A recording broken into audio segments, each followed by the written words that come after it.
ए दाऊद, हमने कौन सा गुनाह किया?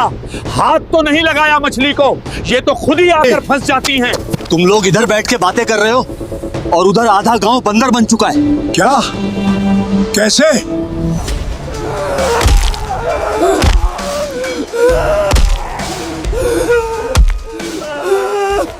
ये वो कौम थी जिसे अल्लाह ने नेमतों से भर दिया था। दरिया उनके दरवाजों तक बहते थे, रिज्क उनके हाथ में था और उनके दरमियान अल्लाह के नबी हजरत दाऊद अलैहिस्सलाम मौजूद थे। लेकिन जब नेमत आजमाइश बन जाए तो इंसान पहचाना जाता है, और फिर अल्लाह ताला ने हजरत दाऊद अलैहिस्सलाम के दिल में वही डाली और हुक्म दिया कि ऐ दाऊद, मेरी इस नाफरमान कौम को मेरा ये पैगाम सुना दो। अल्लाह ने तुम पर सब्त यानी हफ्ते के दिन मछलियां पकड़ने को मना फरमाया है। सुना तुमने? हजरत दाऊद ने हफ्ते वाले दिन मछलियां पकड़ने को मना कर दिया है और कहता है कि ये अल्लाह का हुक्म है। ये हुक्म इम्तिहान है, इताअत करने वालों के लिए रहमत और नाफरमानों के लिए वार्निंग। ये वही आजमाइश थी जिसे कुरान ने बल्दा-ए-एला का फितना कहा। सब्त का हुक्म जो उनकी आजमाइश का दरवाजा था। देखो, आज हफ्ते का दिन है और दरिया भी मछलियों से भरा पड़ा है। और फिर इम्तिहान शुरू हुआ। हफ्ते के दिन जब मछली पकड़ने की इजाजत नहीं थी, मछलियां जौक दर जौक किनारे आ जाती, इतनी बड़ी, इतनी ज्यादा कि इंसान का नफ्स चीख उठता। देखो जरा, आज हम लोग सुबह के आए हुए हैं और अभी तक एक भी मछली नहीं पकड़ पाए। और आम दिनों में समुंदर जैसे खाली हो जाता। यह था असल इम्तिहान। सब्त वाले दिन हाथ तो नहीं डालेंगे, लेकिन एक काम करते हैं, खड्डे खोद देते हैं, पानी के रास्ते बना देते हैं, मछलियां खुद फंस जाएंगी। हम असल सब तोड़ेंगे ही नहीं। ये था पहला कदम। फरेब, धोखा, अल्लाह के हुक्म से खेल, मगर दिखावे में हम तो शरई तौर पर जायज काम कर रहे हैं। अल्लाह को धोखे की जरूरत नहीं, वो तुम्हारे दिल देखता है, वो जानता है तुम क्या कर रहे हो। अगर बाज ना आए तो अजाब आएगा। ए दाऊद, हमने कौन सा गुनाह किया? हाथ तो नहीं लगाया मछली को, ये तो खुद ही आकर फंस जाती हैं।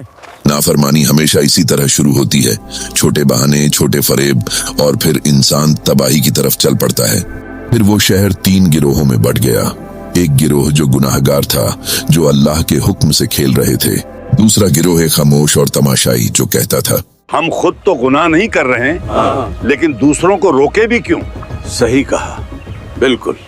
यही वो लोग थे जिन पर कुरान ने सख्त अल्फाज इस्तेमाल किए। तीसरा गिरोह जो नेकी करने वाले थे, जो रोकते, नसीहत करते, रोते, इल्तिजा करते। यही गिरोह हजरत दाऊद के साथ था।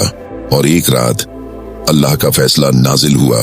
न किसी आसमानी बिजली की आवाज आई, न कोई झलझला, न कोई चीख, बस तकदीर का फैसला बदल गया और सुबह होते ही शहर बदल चुका था।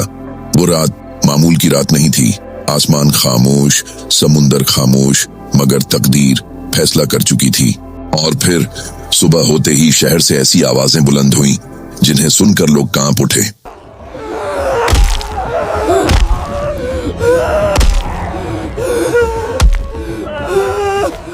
वो लोग जो कल तक इंसान थे, आज जमीन पर रेंग रहे थे, इंसानी आंखें जानवरों के जिस्म में कैद।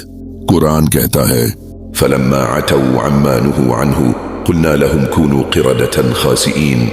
जब वो हद से गुजर गए तो हमने कहा जलील हो जाओ, बंदर बन जाओ। ये वो लोग थे जिन्होंने अल्लाह के हुक्म से खेलना चाहा।